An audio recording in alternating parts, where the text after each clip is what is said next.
Hello, Internet. Today we're going to learn about Firebase, React, and Redux. We're going to build a simple message board application. Now, with a brief interlude of my very cute dogs, we're going to get right into it.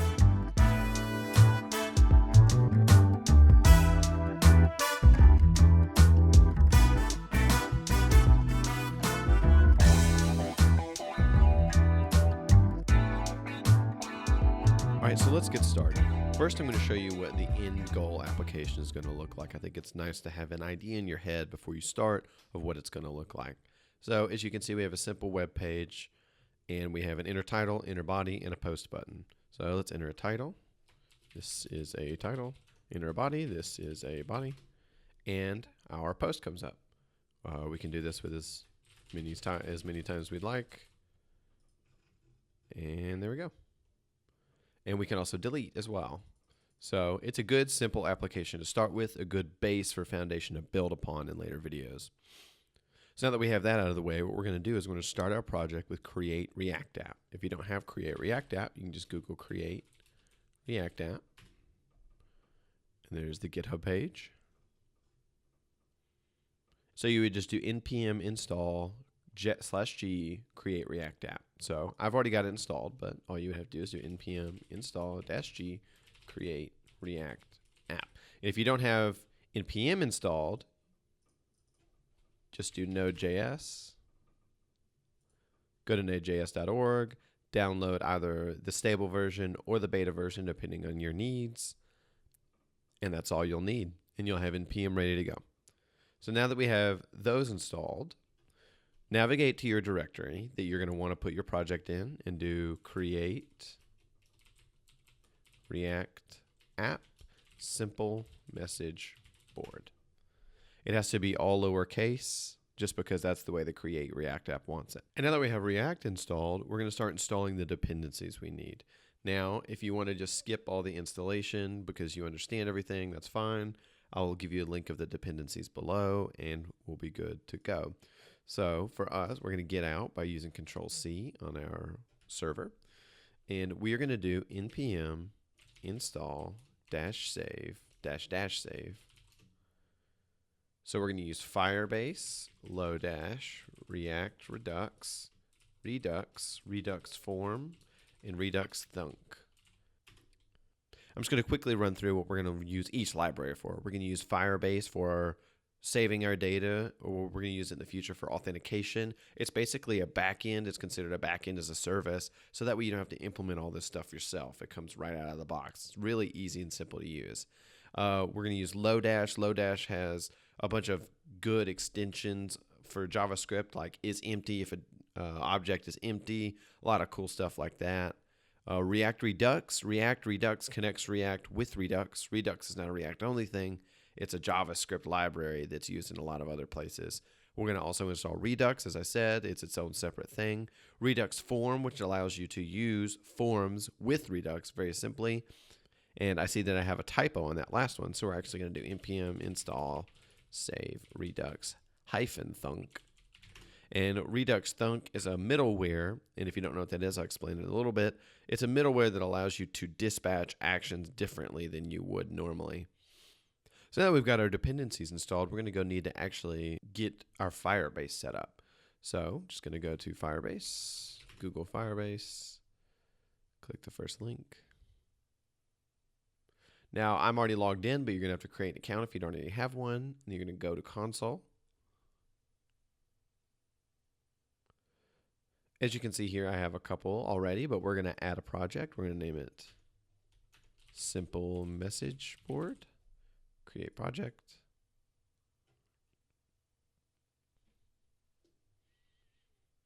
Now that we're here, we're going to go to database. This is what we're going to be using to store all of our data. So after that, we're going to go up here and go to rules. As you can see here, it says auth is not equal to null for read and write. For us right now, we're just going to do true. And then later, we're going to introduce auth so people can't just read and write straight to your database. But for now, we're just going to do true and true for both read and write, and then we're going to publish. And then we're going to go back to the overview. We're going to go add Firebase to your web app.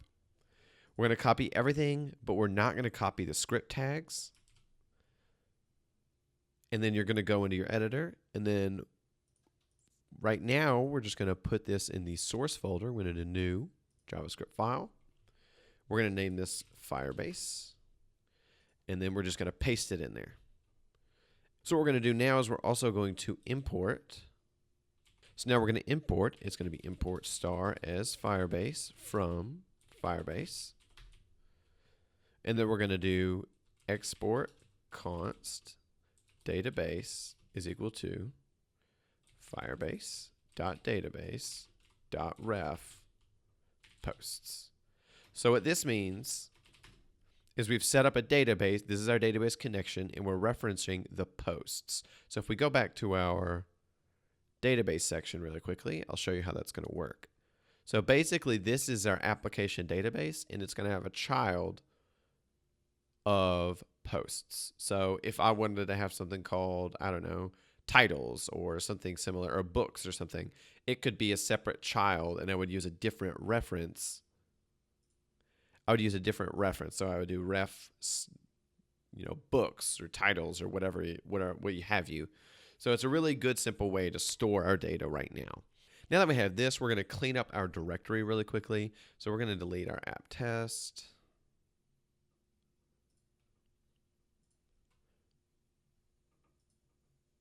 We're going to go into our app.css and delete everything. Then we're going to go to index.css. We're just going to go ahead and delete that. We'll go into app.js and we'll make sure to then we'll go into index.js and then we'll delete index.css. And that should be good. That's all we needed to delete. Everything else is fine to have in there. You can also delete the README as well. So now we've got our project directory cleaned up. We've got our Firebase and our dependencies set up. We're going to start building a very simple UI. So I'm going to quickly go through kind of how Redux and React work together. So I have this nifty little diagram that I drew myself. So we first have the view. The view is what's rendered on the page. For us, it's going to be the posts. Our posts and our text bar and everything on the page is our view. So whenever you click something on the UI, it is an action. So it's doing something. So this action, they dispatch things. So whenever I do an action, it dispatches something to the reducer. But it has to go through our middleware. So if you're working with promises, you can't dispatch a promise because Redux doesn't understand how to deal with a promise. You can only send simple objects through the reducer. So what middleware does is middleware will allow you to handle things between an action and a reducer. For us, Redux-Thunk is going to allow us to send the way that Firebase deals with updating its database, and it sends you basically a notification that says, hey, I've got new data. So we're going to say, push this on an action, and then we're going to tell Firebase, hey, we're going to wait for you to update, and then we're going to send it through the reducer. And this reducer is going to give us a new state. You never modify the state. You send in a new one. So for now, we're just going to do a simple view. So we're going to delete all of this.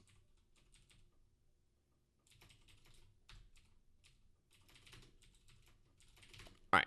So now that we've deleted that, what we're going to do is we are going to render our posts. Now, we don't have any posts yet, but we are going to render them. To do this, we should make a function. So we're going to make what these curly braces say is we're going to say, now we're in JavaScript instead of JSX.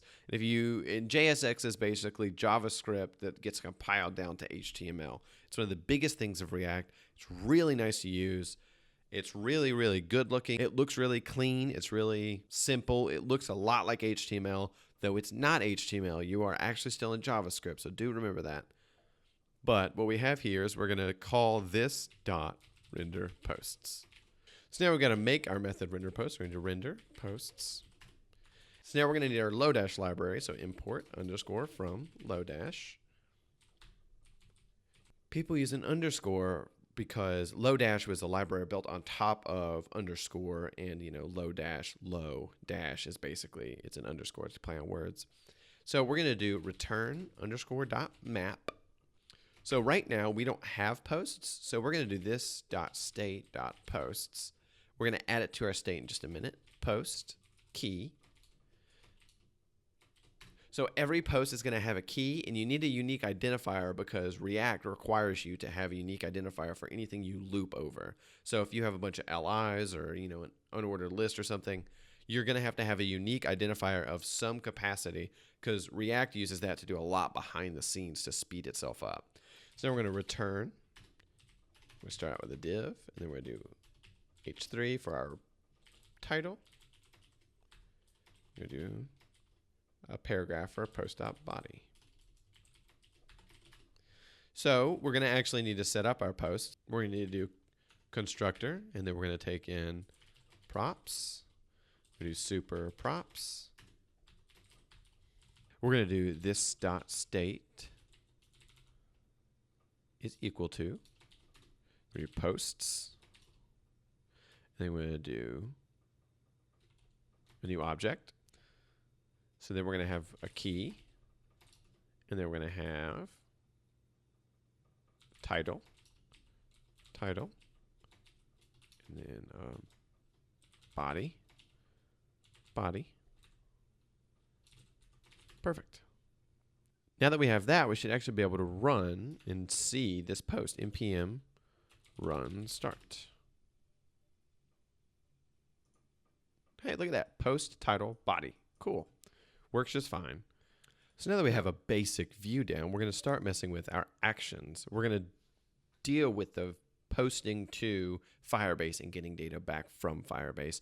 So we're going to actually start setting up Redux now. So this is going to actually take a little bit of time. If you already know how to do Redux setup, I'll put the timestamps down at the bottom about where I'm starting and stopping each point. So we're going to set up Redux first, and then we're going to start on our actions and our reducers. So actually, we're going to hook up our reducers first, set up our middleware, and then deal with our actions. Kind of backwards from the arrows, but it does need to be set up before we do anything. So we're going to create two new folders. Directory, it's going to be actions. We're going to do another folder, reducers.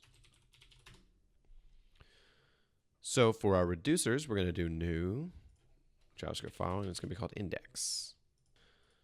So right now we're going to use some code from just vanilla Redux, and it's going to be combine reducers from Redux, import reducer as form reducer from Redux form. And then we're going to start with const root reducer. So you could do combine reducers. Form is form reducer. So, and then we're going to export default root reducer. So I'm going to quickly run over what we've been doing so far. I'm going to clear up anything, hopefully, that you don't understand. So if you don't understand the import syntax, basically we're pulling things. This is an ES6 syntax that allows us to pull things out of Redux. So we're pulling combined reducers off of Redux. So Redux form, as I said, is a Redux form library that allows you to integrate forms into Redux without having to do all of it yourself. But it just has something called reducer on it, and that's pretty confusing because that's pretty vague. So we're going to call it form reducer. So that's what the as keyword does. So what we've done now is we're using a Redux function that says we're going to combine all of our reducers together. So we don't actually have our other reducer quite yet. So we're going to do new JavaScript file, post reducer. So now that we have our post reducer, this is what every reducer is going to look like. You can have a lot of different reducers, but every one of them is going to look very similar to this. It's going to do export, default function, state is equal to object, action. So we're going to switch on the action.type, and we're going to have a default of return state. So state can be anything. For us, it's going to be an object, but I mean, it could be state is 5. So what this is doing is whenever we do an action, we are going to dispatch a type. So we're going to switch on the action.type. So for us, let's say if we were creating a counter up and down, we would dispatch an action, and this would be 0. We would do something like case in inc, and then we would do var x is equal to state return x plus 1. Something like that. I'm just making it very clear. We are not modifying state. We are returning a new state. So you could just do, state plus 1, but you wouldn't do something like state plus equals 1, because that increments state up to 1, and then we're returning that. That's not what we're doing. We want to return a new number. So that's basically what it is. So for us, we're going to be using an object. So now that we have this set up, we're going to go back to our index, and then we're going to do posts is going to equal our post reducer that we have yet to import. So we're going to import post reducer from .-post reducer.js. Now, if you've never seen this, whenever you're referencing libraries, you do not have to do a path of any kind because it's obvious. It's in node modules. That's where all of the libraries exist. But for us, we don't really know where post reducer is, so we're saying it's in this folder under the post reducer file name. And the reason we don't do curly braces on this is because it's got an export default as opposed to just an export. If we were to do export function name the function, we could do it. So we could do import post reducer from post reducers. So what that would allow us to do, that would be with no default export. That's useful for things like our actions, as you'll see soon. We're going to have a bunch of actions that we want to export and import. So instead of doing a default one, we're just going to do a bunch of different exports that allows us to use the curly brace notation. So now that we have this part of our reducer set up, we actually have to go set up our reducers in our application. For that, we're going to have to go to our regular index.js. So now that we have that, we're going to need to import some stuff, and we're going to get all the imports out of the way, and then I'm going to explain them afterwards. I'm actually just going to copy and paste all of the imports in, and then I'll explain each of them individually, so that way you don't have to sit here and watch me type up. Okay, so what we have now is we have an import statement for Redux that is applying the middleware and creating the store. So you're always going to have to create the store, and you should, if you're using middleware, you need to always apply the middleware. This is from Redux as opposed to React-Redux. So this is the core Redux library. So we're going to import Thunk, as I said earlier. That is going to allow us to dispatch different actions than what vanilla Redux allows. So for us, we're going to be dispatching, we're going to be waiting for a listener on Google Firebase that says, hey, I've got an update, and then we're going to dispatch an action. So we're going to import our reducers from our index of reducers. So this is what we were messing with earlier. We're going to import this root reducer here. And then we're going to import provider from React-Redux. What this does is it actually sets up React-Redux. So it allows React and Redux to get together. So what we're going to do, I'm going to make this a little easier to read. So we're going to do provider. I don't know why it does that.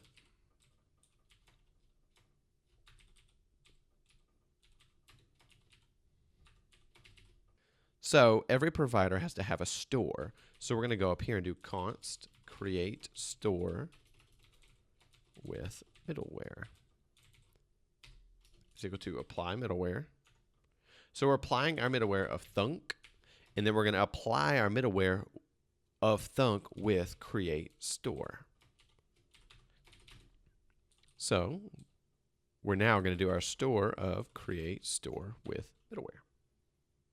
And we're going to send it the argument of our reducers. So we've now combined all of our reducers together and created a single application store with our middleware of Redux-Thunk. Hopefully that makes sense. Logically, it makes sense. We have created a store, which is our application state. And then we have applied the middleware of Thunk to a store. And then with that store, we have applied all of our reducers. So if we look back at our diagram, we basically just set up our reducers and our middleware.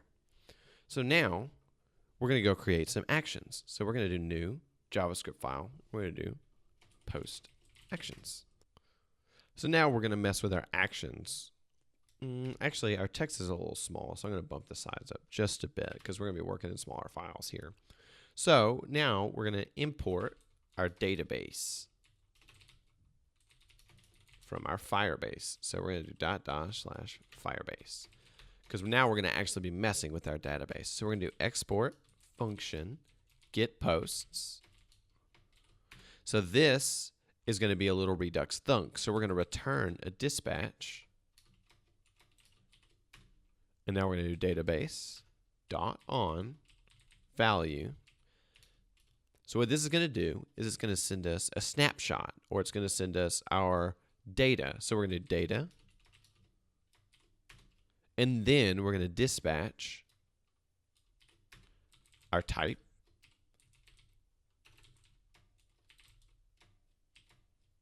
And then we're going to have something called a payload, which is going to be our actual data, and it's going to be our data.val.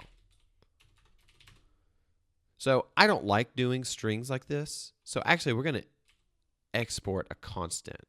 So we're going to do export const fetch posts is equal to fetch posts.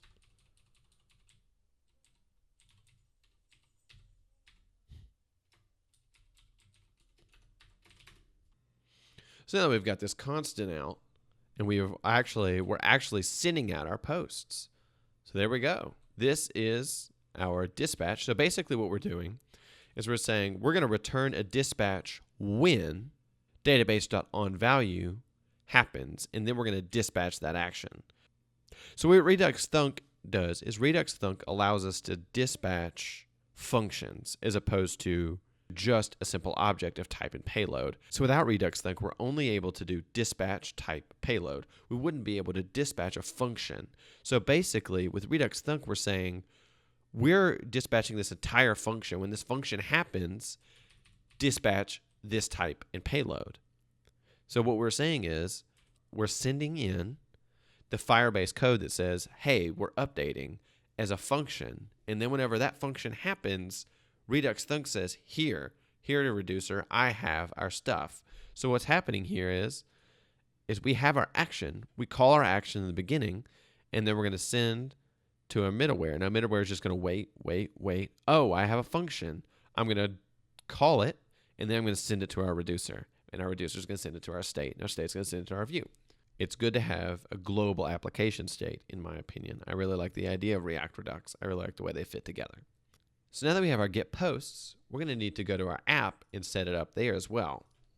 So the next thing we've got to do is we've got to do our import statements. Again, I'm just going to copy in the import statements, and then I'm going to paste them in. So that way we can just talk about them and you don't have to watch me type. So what we've got here is we've got our connect from React-Redux, which connects our React component to a Redux store. And then we've got get posts from our actions, and then we've got field, Redux form, and reset. So field is going to be the actual thing that generates the field for our Redux form. Redux form is going to be something that we use to connect. And then reset is going to allow us to dispatch something to reset our form. So we're going to go down to the bottom next, and we're going to delete export default app. And we're going to do let form equal to Redux form. And then form is a string of new posts. Now what this does is we're instantiating a Redux form, and this form tag and string say this is our new post form. No other form should have this tag, so you can't have another form down the line that's called new post. This form ID is unique. And now we're going to bind that to our app. Next, we're going to do form is equal to connect state. What we've done here, this is, if you've ever seen it before, is we're mapping our state to our props. So instead of doing this.state, because we can still use a component-based state, we don't want to map our state to our state because that will get really confusing really quickly. What we're going to do is we're going to map our state to our props. Usually you'll see this in a map state to props function. But for us, it's easier to read if we do our connect state this way. It's easier to read, and it's easier to deal with later down the line if you start getting more complex connect statements.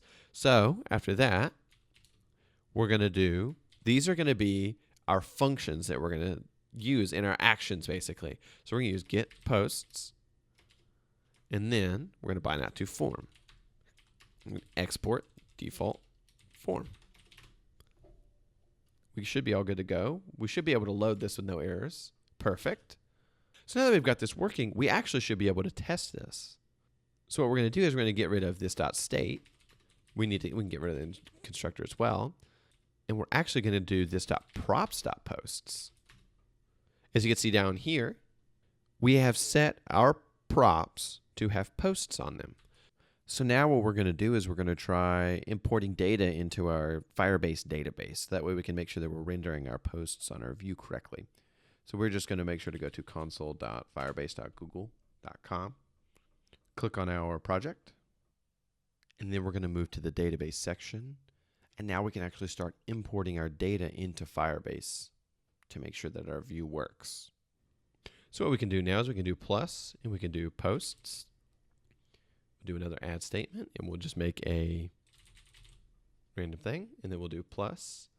And then what we can do is we can do title, and it'll be just title. And then we'll do a body of body. We'll add that. So this is what our object is going to look like when we start pushing stuff. It's going to be, Firebase will generate unique identifiers for us, so we don't have to. But right now we're just doing a random string. So after we've done this, we actually have to render the posts on the screen. So we need to run our function. So we're going to do component will mount. So this is baked into React. So what we're going to do is we're going to call this.props.getPosts.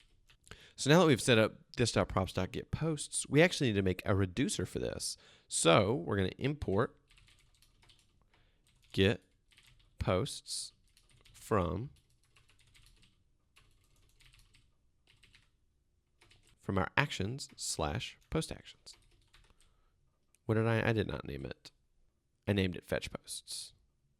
So we're going to have a switch, and we're going to have a case of fetch posts. So we're going to return action.payload. Don't have to do anything with it because we're just sending down our snapshot of our database.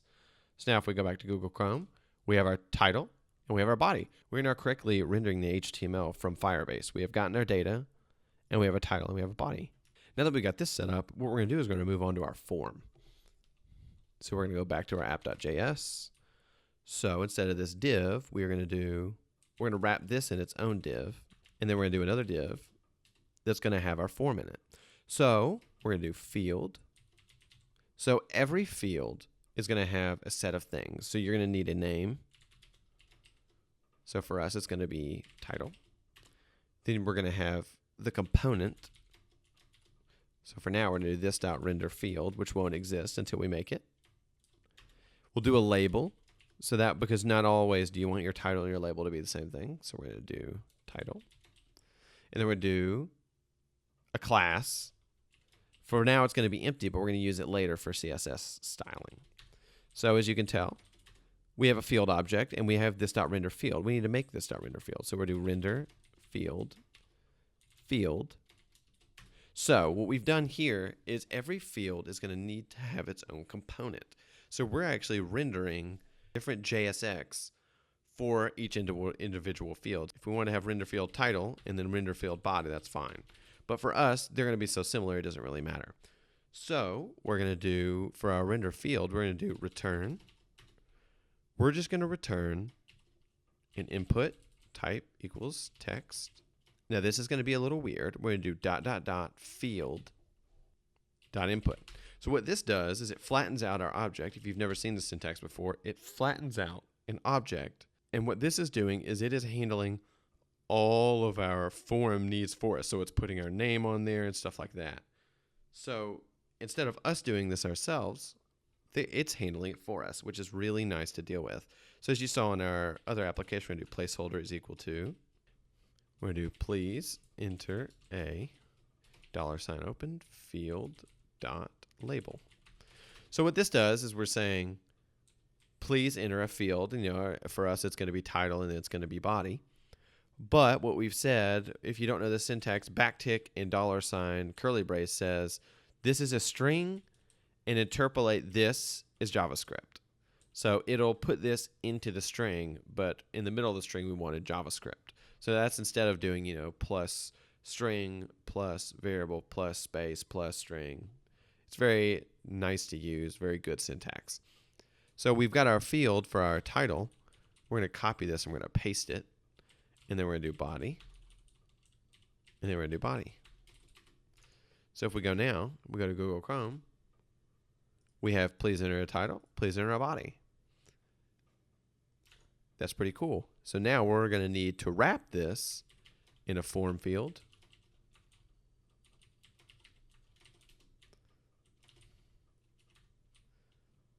And then we're going to need a button. So now that we have our button, we're actually going to need to hook up this form to do specific things.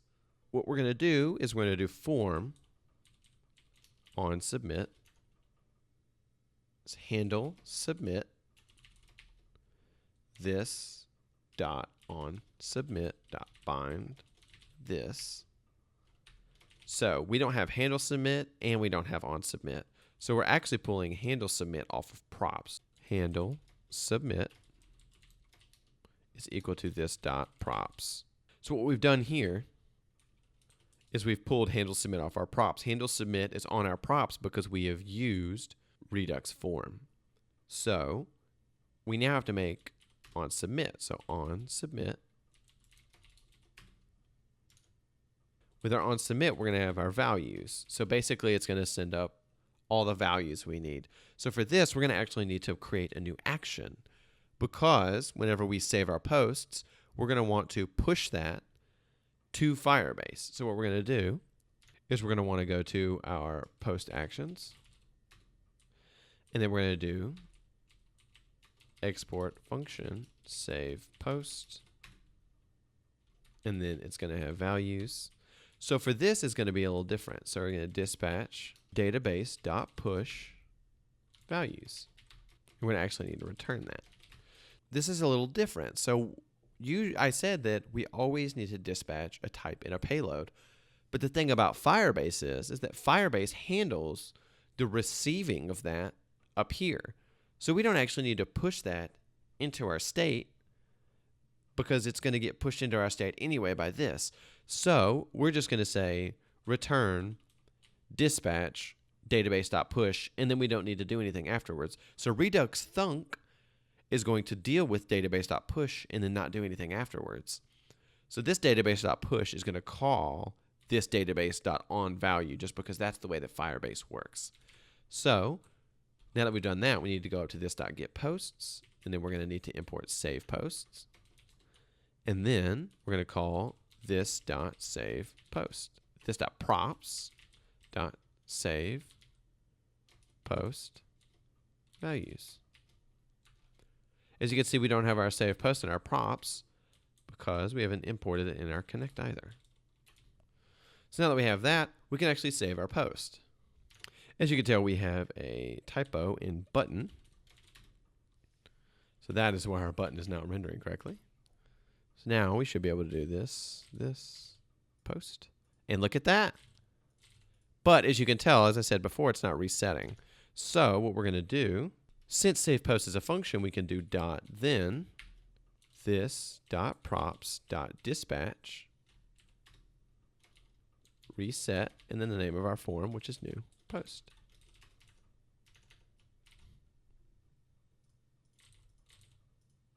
Look at that. We now have a working message board. It doesn't look fancy. It doesn't do anything special. But what it does do is it allows us to post. So now we're going to allow the introduction of delete post. Delete post is going to be very, very simple. So we're going to make an action. We're going to do something very similar we did with save post. Export function delete post. It's going to have the ID. And then we're going to return dispatch database dot child id.remove. What this is saying we're going to get the ID of the child on our database, which is our /posts, and we're going to remove it. And that, again, is going to call our get posts. So we're going to go back to our app.js. We're going to do what we did with save post. We're going to do delete post. Then we're going to go down here. We're going to do the same thing. Delete post. So now that we have all of that, we're going to do a button. We're going to do on click. So we function this.props.delete post key. Do delete. Hit the delete button. Look at that. They're all gone. So now we've got the fully functioning message board. Now all we have to do is add CSS, and it's going to look just like whatever we had before. Now I'm going to copy. So I'm going to use Bootstrap 4 for our layout because I think that Bootstrap really allows good positioning. I like a lot of what Bootstrap has to offer.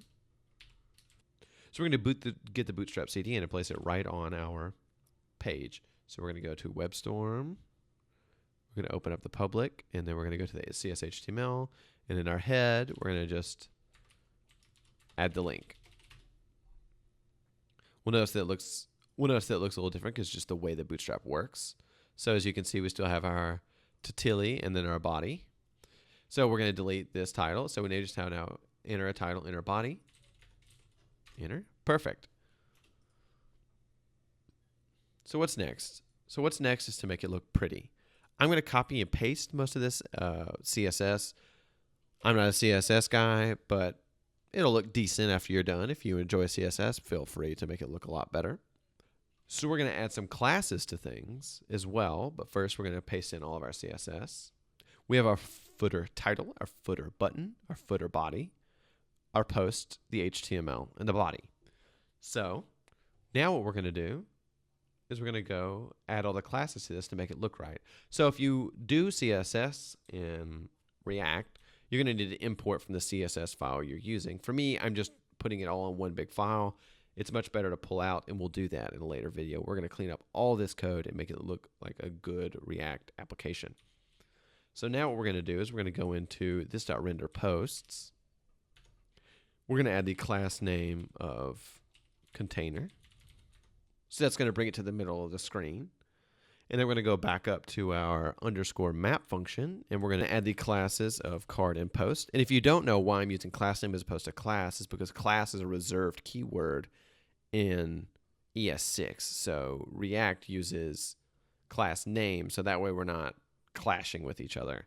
So we have class name of card and post. And then we're going to need to put our stuff here also in a div, and it's going to have a class name of card block. And then this H3 is going to have a class name of card title. And then our paragraph is going to have a class name of card text. And then our button can have a class of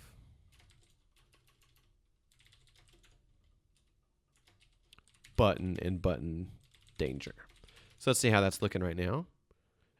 Okay, we've brought everything to the middle. So now we're going to go back down here. We're going to do, for our form in our div here, we're going to do class name is equal to navbar fixed bottom. So as you saw earlier, I added the class attribute here. So that's actually what I'm going to do. I'm going to do footer title. And then I'm going to go down here, and this is going to be footer body.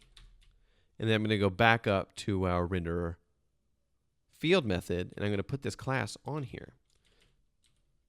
So I'm going to do class name is equal to field.class. So let's see if that changed it at all. Look at that. We have our stuff at the bottom. So we're going to also need to mess with our button. Our button is going to need a button and a footer button, a class name of button and footer button. So now we have a good thing at the bottom. So that's pretty much it. We have the ability to add posts. and we have the ability to delete posts. So that's pretty much it. So thank you for watching. If you like it, give it a thumbs up. If you don't like it, feel free to comment on what I can improve on. I plan on adding some extra functionality to this, like authentication, maybe allow you to add pictures, allow comments. If you have anything special that you would like to request, please let me know. And I'll see you next time.